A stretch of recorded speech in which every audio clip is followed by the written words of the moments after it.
I wanted to make a relatively brief video about the forthcoming game, Lord of the Rings Shadow of Mordor, as well as my general thoughts on Lord of the Rings. I will, for this particular game, be doing it silently without commentary for a number of reasons. I think new traffic might appreciate that better, but it's an experiment. And for that reason as well, I'm going to make this commentary here.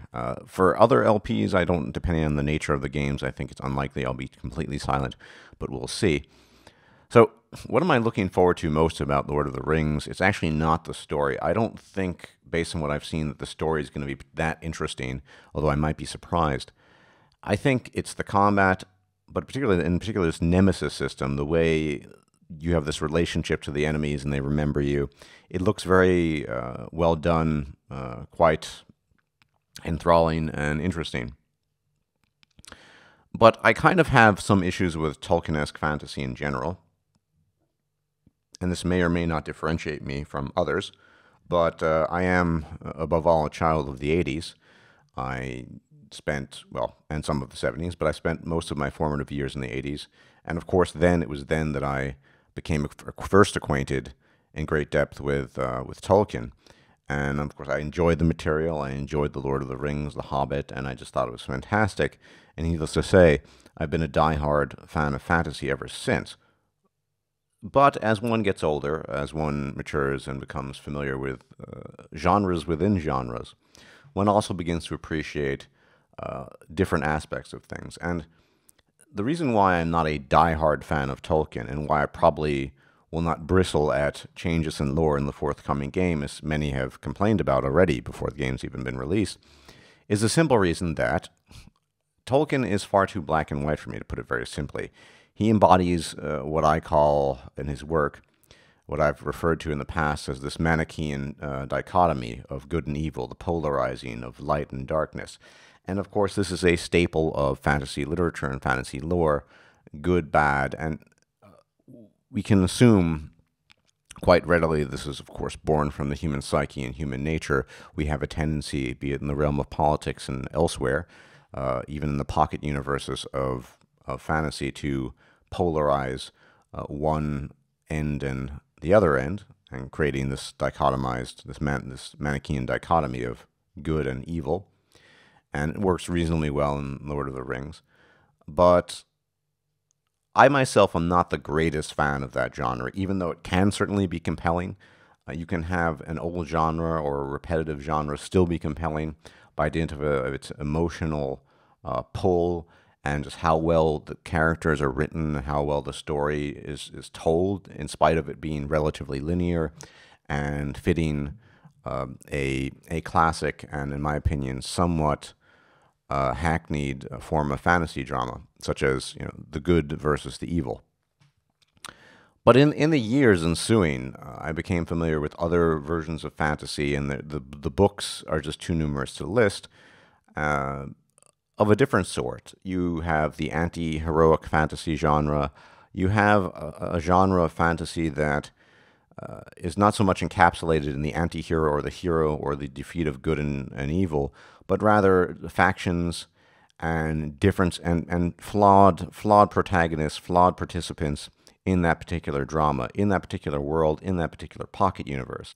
I think Game of Thrones is a good example of this. It has become overly popularized, and I have to admit that I somewhat rue its growing popularity, which is due almost solely to its promotion vis-a-vis the HBO television series, which I've also enjoyed in addition to the books, although I had been familiar with the books long before they ever saw the light of the screen.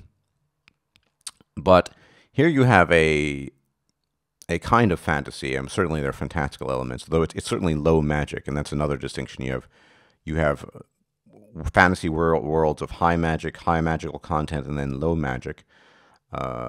Game of Thrones is certainly low magic. Tolkien would be a lot of magic, high magic. Conan is probably another low magic setting you might be familiar with, the Hyborian Age. Game of Thrones just is a compilation of many flawed characters all doing their thing.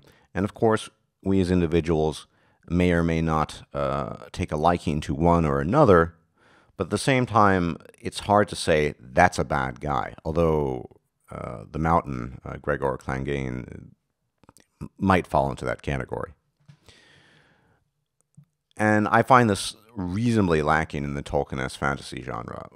I call this the Tolkien-esque fantasy genre because, let's be honest, give credit where credit's due. He is the founding father. In addition to that, he crafted a number of very interesting, fantastical languages, all based on his own linguistic knowledge. As many of you know, he was a philologist. He was well versed in Celtic languages, the Germanic languages, to a lesser extent Semitic languages, as well as Finno-Ugric, specifically Finnish. And he took that cornucopia of knowledge and applied it to this world and created just something completely new that no one had ever done before. And for the sake of innovation, yes, I give credit where credit's due. He is the father of fantasy, the father of modern fantasy, rather. But I'm not one to simply mindlessly assign my reverence just because he is the father of fantasy. I think, once again, it's far too polarizing, his world. It's far too much of this Manichaean good, evil, and in addition to that being a natural human inclination, he was a devout Christian. I think this clouded his ability to his potential rather to create a even more interesting fantasy setting. But that's neither here nor there. The man is dead. May Thor rest his soul. But that's why I'm not terribly affected by deviations in the story of this forthcoming up-and-coming game. I'm simply not bothered by it all that much. And that's also why I'm more inclined to seeing, I guess, or appreciating rather, a fantasy setting of a different sort. And maybe that's why I like the Elder Scrolls, because you don't have that classical good and evil, nor do you have it, for that matter, in Thedas, that is the world of Dragon Age. You really just have a lot of characters that you may or may not like. I mean, I think one classic example of this, in Dragon Age Origins is Loghain, the traitor. The man, those of you who don't know, he betrays his king. The king is slaughtered in an important and devastating battle, and everything goes to shit after that. And you can, I mean, certainly there's one can develop a deep loathing for this character, for his betrayal, and also his betrayal of the Grey Wardens. But on the other hand, one can take the time to try to understand the character, and eventually, if you play the game, you can find not only forgiveness within yourself, but forgiveness in him towards you, and a concession on his part to the errors that he's committed and the mistakes he's made. And that in itself is very rewarding. You're not going to find that kind of redemptive aspect in a fantasy setting, a high fantasy setting of the polarized forces of light and darkness.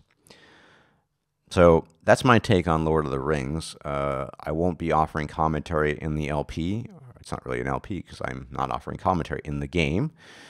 But yeah, these are my thoughts on that particular genre. I've kind of for the most part, moved on from that kind of fantasy setting as far as what I appreciate.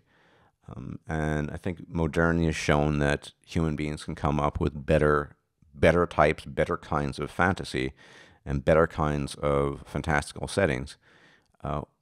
No disrespect to Tolkien, credit where credit's due. He is the founding father, but we've moved beyond that. So that's what I have to say about that. Looking forward to playing the game. Hope you enjoy it, despite my lack of commentary in it. And everyone take care. Bye-bye.